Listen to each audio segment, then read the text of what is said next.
Hello बच्चों, आप सब कैसे हो। मैं हूँ शैली शर्मा, आपकी टीचर और आपकी सबसे अच्छी दोस्त। क्या आप जानते हो आज हम कौन सी कहानी सुनेंगे? तो बच्चों, आज की कहानी का नाम है जादुई बांसुरी। बच्चों, बांसुरी तो आप सभी ने देखी होगी, परंतु ऐसी अद्भुत और जादुई बांसुरी आपने कभी नहीं देखी होगी। तो आज की कहानी है एक जादुई बांसुरी की, जो सबको मुसीबत से बचाती है। एक समय की बात है, एक गांव में एक किसान रहता था। उसका नाम था मुरली। वह मेहनत करके अपना घर चलाता था। एक दिन वह जंगल में लकड़ियां काटने जा रहा था, तो अचानक उसकी नज़र एक बांस के पेड़ पर पड़ी। उस पेड़ को देखकर उसे बड़ा आश्चर्य हुआ, मगर उसने सोचा कि चलो आज इसे ही काट लेता हूँ, यह कुछ ना कुछ काम तो आ ही जाएगा। जब वह घर पहुंचा तो उसका बेटा बोला कि अरे पिताजी, ये तो बांस का पेड़ है, इससे तो बांसुरियां बनाई जा सकती हैं।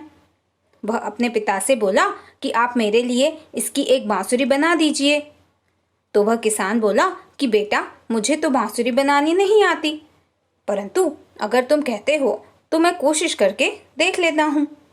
और थोड़ी ही देर में उसने एक बड़ी ही सुंदर बांसुरी बनाकर तैयार कर दी। तभी अचानक वहां उसकी पत्नी आ गई और बोली कि क्या आप भी बच्चे की बातों में लगे हो। तो वह बोला कि अपने पास बांसुरी लेने के लिए पैसे तो हैं नहीं, तो मैंने घर में ही बना दी। चलो मैं अब इसे बजाने की कोशिश करता हूँ। फिर उसने बांसुरी बजाई। तो जानते हो बच्चों क्या हुआ? उस बांसुरी की धुन को सुनकर उसकी पत्नी और बेटा दोनों अचानक ही सो गए। यह देखकर वह तो घबरा ही गया और फिर उसने सोचा कि अब वह इस बांसुरी को कभी भी नहीं बजाएगा। उन दोनों के होश में आते ही उसने उस बांसुरी को कहीं छुपा कर रख दिया और फिर कई दिन बीत गए और वह उस बांसुरी के बारे में भूल ही गया।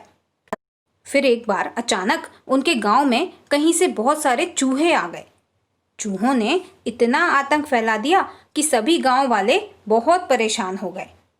सभी गांव वालों ने मिलकर एक मीटिंग बुलाई कि इन चूहों का कुछ ना कुछ तो करना ही पड़ेगा।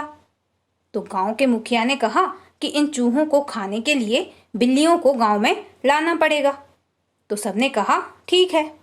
फिर उन्होंने ऐसा ही किया, परंतु चूहे इतनी ज़्यादा संख्या में थे कि बिल्लियां भी उन्हें खा ही नहीं पाईं और उनका आतंक दिन पर दिन बढ़ता ही जा रहा था। फिर कुछ दिनों बाद मुरली को अपनी उस जादुई बांसुरी की याद आई। उसने गांव के मुखिया से कहा कि मेरे पास एक ऐसी जादुई बांसुरी है जिसकी धुन सुनकर सबको नींद आ जाती है।